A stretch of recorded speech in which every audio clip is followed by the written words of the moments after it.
Ну, круто, круто. Слушай, наконец-то я тебя представлю. Эй, йоу! С вами Прокси, вы смотрите второй сезон Proxy Drives, одноименного YouTube телешоу Прокси таксует. В общем, и сегодня мы таксуем. Ну, как-то я таксую сегодня. Серого кардинала, или как это даже сказать, я не знаю. То есть Леонид Затагин. У него много проектов. Привет, братишка. В общем, я хотел бы услышать про вообще все твои проекты, с чего все начиналось и к чему ты пришел вообще.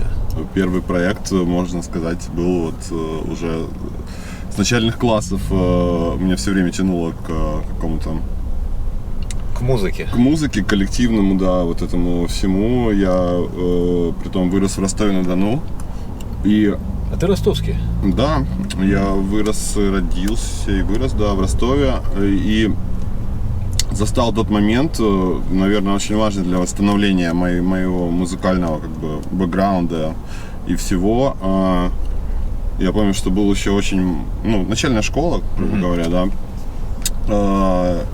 И был региональное телевидение было, то есть это то есть местное. Местное, да, местное, короче, телевидение.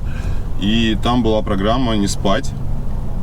Ее ведущим был Сергей Пименов, может быть, ты знаешь такого? Конечно, знаю, да, его, наверное, многие. Человек, да. Еще тогда очень молодой, еще до появления группы ППК. И, собственно, оттуда я там с ума сходил, записывал это все, притом на видак. Тогда был дома видак. Как ты играешь? Не, видеомагнитофон. И я записывал клипы, которые он ставил. И там были Кайли Миноуг. Я помню, с ума сходил с этого видоса. И там же я услышал Prodigy, Voodoo People. И мне вообще тогда сорвало башню. Я такой, вау, это вообще как? И, соответственно, потом становление пошло, короче, мы постарше были, и тогда тоже там лет, 12-13 все слушали хип-хоп. Притом еще там это до Wu-Tang было, слушали Onyx, House of Pain, там какие-то такие группы. Я тоже слушал. Да, это все вот было очень популярно. Делать музон мне особо такое не хотелось, и не было желания. И все тянуло в сторону вот именно какого-то ракешника. И потом у меня вот такой период был, когда начал играть в панк-группах. И продлился он достаточно долго. Чуть ли не до 2009, наверное, года. Там переезжали в Питер с ребятами, там успели застать волну какой-то вот этого эмо, хардкора, там, эмо-кора и прочего. Вот, и я вернулся в Ростов, жили с подругой, короче. Она тогда увлекалась и супер такая на тот момент модным всяким музоном, и мне достаточно много подогнала вот этого всякого нью-диска интересного, короче. И от нее же я узнал про группу Тослобой. Вот ты уже как много лет играл, да? Получается, с 13 как зарядился, да? Во сколько примерно начал уже прямо играть? Слушай, я помню, что у меня была панк-группа, и в 16 или 17 лет мы уже приезжали из Ростова в Москву, играли в клубе «Точка», был такой клуб «Точка». И я помню момент, что-то там эти все новости, сайты Look at Me, там афиша, все, там это все модное, хипстеры, вот это все, 2011 год или 12-й. 12, по-моему. Я читаю статью, короче, что типа из группы Тослобой ушли музыканты. И на тот момент мой друг Ваня, он сейчас играет с Ромой Маджусом на барабанах. До этого играл в Помпеи, короче, на перкуссии. Вот, мой хороший друг из Ростова. Говорит, слушай, тут сейчас On The Go приезжает в Ростов выступать. Он на тот момент с ними дружил. И в составе On The Go уже играл басист, бывший Тослобой. Думаю, схожу, познакомлюсь с ребятами, узнаю вообще, что происходит. Так интересно. Пообщались, ничего такого там провокационного или плохого я не услышал, короче. И пришел в тот же вечер, написал Антону в ВКонтакте. Антону Севидову. Да, ВКонтакте. Сообщение типа, слушай, не серии «Вам басист не нужен», а то, что я смотрю, у вас концерт стоит через месяц в Киеве. Есть музыканты, уже нашли.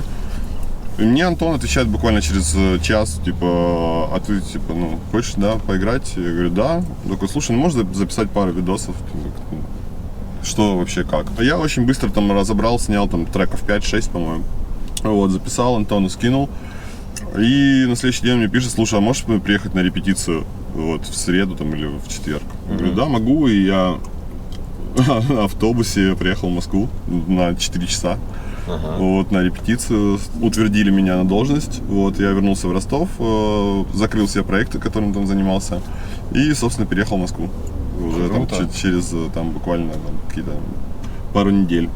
Слушай, ну у тебя прям такая прям классная история, прям по-киношному. По-киношному, да, получилось. И самое интересное, что это был 12-й год.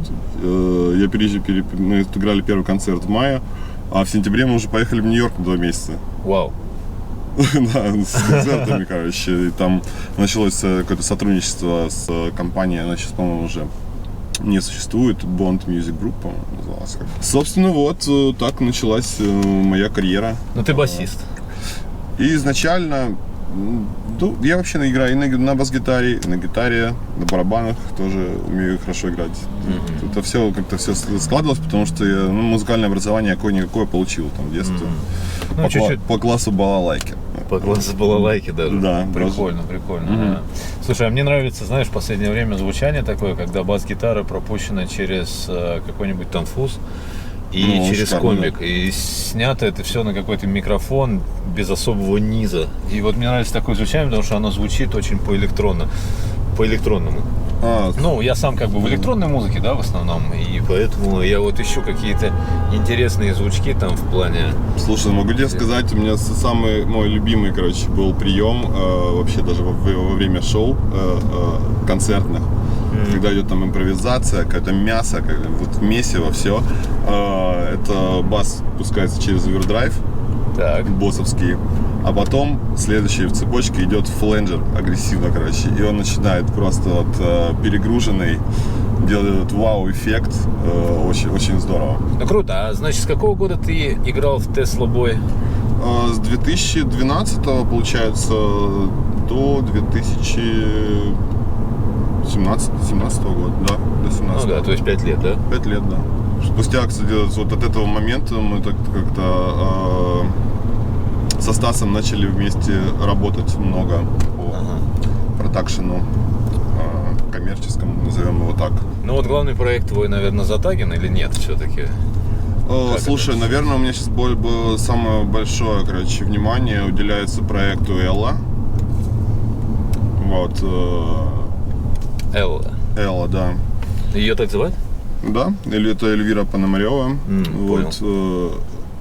С ней мы познакомились на моем прошлом проекте «РСАК», вот, в рамках которого был там выпущен трек. Я помню, один хит там был бомбовой вообще. НБА, да. С начала пандемии у нас какое-то переосмысление у всех произошло, развитие творческого, короче. И мы проект покинули, и, соответственно, Эллу сольно вот начали продвигать как бы я и вот и Стас. Мы весь продакшн музыкальный делаем.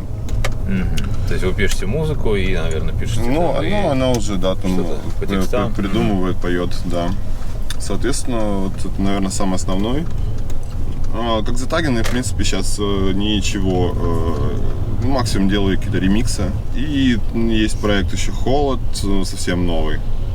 Ну, это больше такой тинейджерский хип-хоп, наверное, так назовем это. Хочу напомнить, что надо подписываться на канал, надо ставить лайки или там дизлайки, колокольчик, всю херню. Все ссылки на моих пассажиров будут под видео.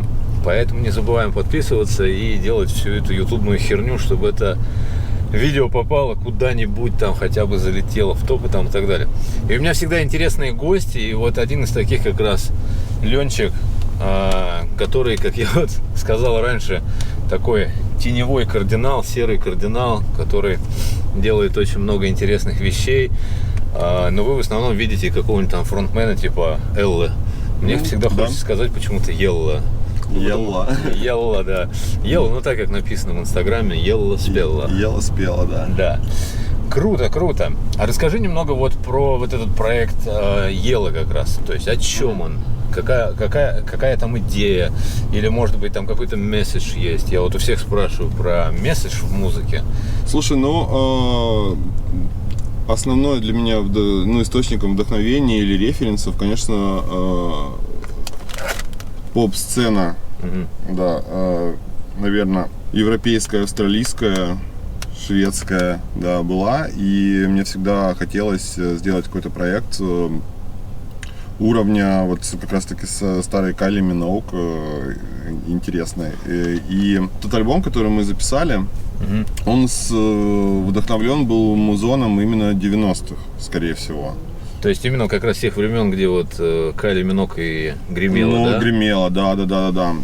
То есть, вот, там было... Йен, да, вот такой музыки, ну, видимо, какой-то, знаешь, ностальгической для меня, но при этом интересной в плане решений до сих пор, но при этом с какими-то современными тенденциями. В любом случае, это звучит, наверное, знаешь, как инди-поп, наверное, можно так назвать, потому что это все-таки не родийное звучание, и все инструменты, применяющиеся там в основном для продакшена, типа достаточно винтажно звучащие в данный момент. Навеяно музыкой 90-х, но с элементами нью-скула, да? Ну, можно назвать так, да. Ну, сейчас мы экспериментируем, у нас сейчас в планах вообще сделать несколько решений, сделать гитарный альбом, лоу-файный, то есть, ну, супер спокойный, потому что у Эллы очень достаточно такой романтичный месседж, в принципе, идет, и ты правильно, и, короче, такая медленная балладная история.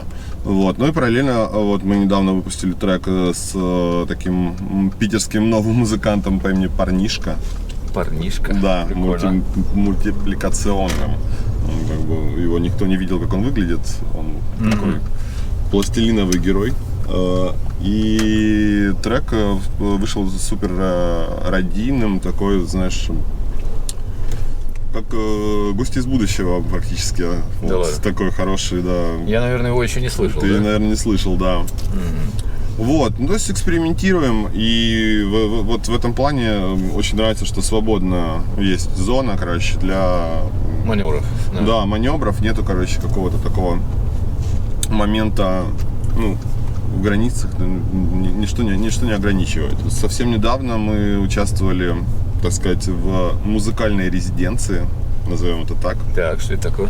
Это проект, в рамках которого был один куратор, твой хороший знакомый и друг, который сидел уже на этом месте, Саша Диза. Окей. Он являлся куратором. В течение месяца, каждую неделю Саша с 4 музыкантами делал по 2 трека с каждым из них. Участвовал Пионер Бол.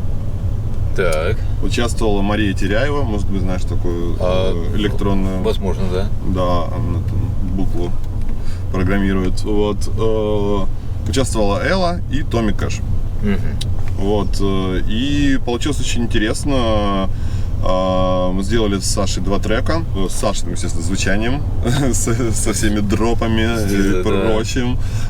Вот, один трек, ну а второй трек получился достаточно вообще очень романтическим, меланхоличным и с налетом вот восточного вот этого настроения, японщины от Саши Дизы, и получилось очень классно. Круто, вообще, круто. Да, и, но при этом везде, вот даже вот при продюсировании такого продюсера, как Саша, агрессивным, да, все равно у Эллы сохраняется вот этот месседж, да, персоналити, да, все есть, как бы, в связи с этим стилевых таких нету, короче, направлений.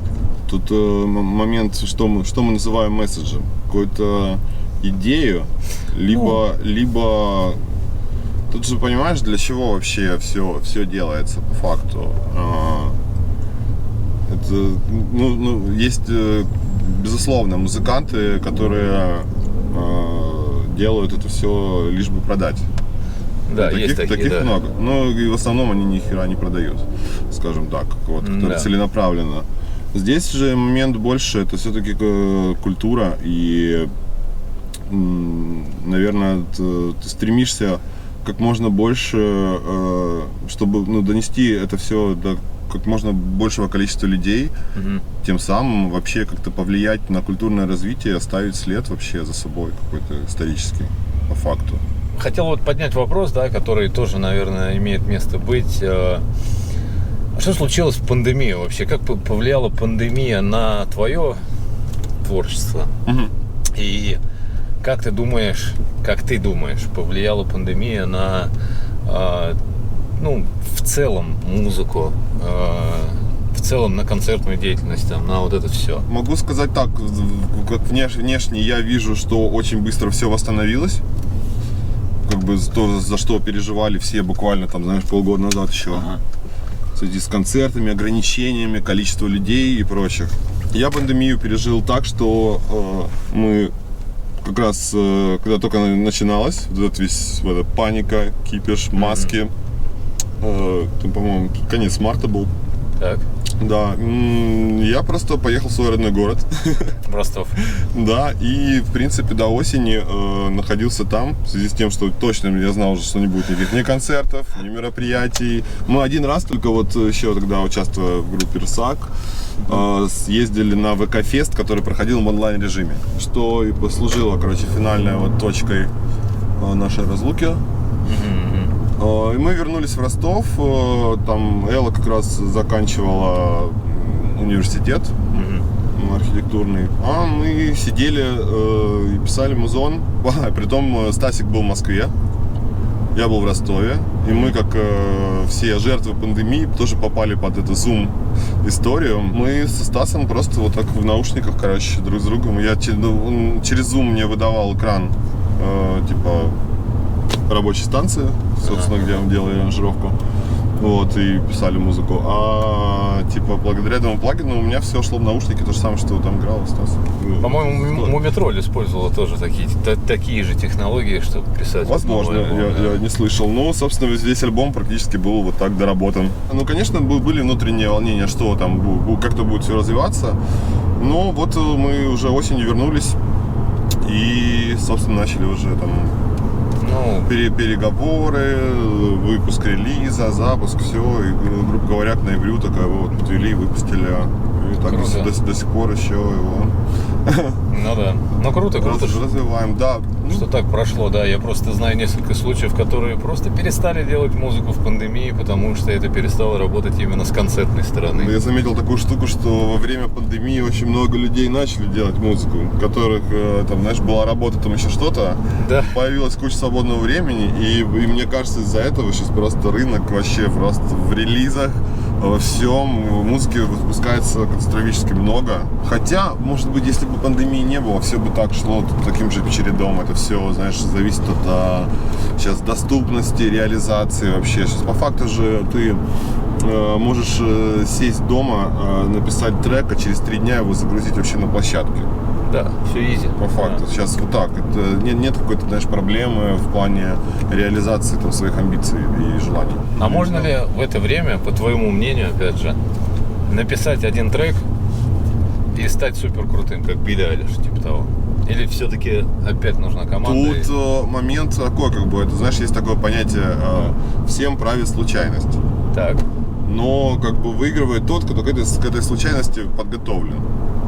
Вот все, как бы, тут нужно просто фигачить, оно как вот произошло с тем же многострадальным треком НБА от Эллы, который стал родийным хитом. То есть он был выпущен в октябре или в ноябре, а как бы попал вообще в чарты и прочее, завирусился только спустя полгода. Его не питчил лейбл, короче, никто на него. То есть он полностью был независимый, он просто, да? Органика, да. Как бы он вообще даже не продвигался никак. Там были на альбоме, знаешь, треки, на которые снимались клипы, там еще что-то. Этот трек, он ни синглом, ни, короче, на него внимание даже не выделено было для площадок, для там редакторов, короче, этих площадок. А как ты думаешь, почему он стрельнул через полгода? Вот он завирусился, а тут не поймешь, ТикТок. То есть случайность просто, ТикТок, да, случайно, вот как-то вот пошел вот вирусняк. Слушай, и вот исходя из этого хотел бы тебя спросить, что бы ты пожелал начинающим музыкантам, которые начинают вот в это время, и может быть это будут одни из тех, про которых ты как раз и рассказывал, то есть появившихся в пандемии? Слушай, ну я отношусь вообще в принципе к музыке так, что все со своей колокольни, так сказать. Это же все-таки ремесло.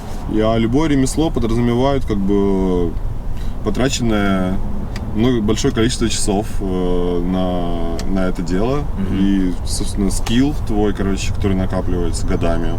Делать много материала, но при этом как бы вот выстраивать какую-то концепцию, идею, чтобы был так называемый месседж. Вот, да. Ну круто, чё? В общем, поняли, да? Подписываемся на канал, ставим лайки. Все ссылки будут снизу на то, что мы говорили, обсуждали новые релизы. Может быть, они уже будут вышедшие тогда. Подписываемся на Леню Затагина, на меня в других этих социальных сетях. И увидимся в следующий раз. Бум! Класс. Ну, типа того.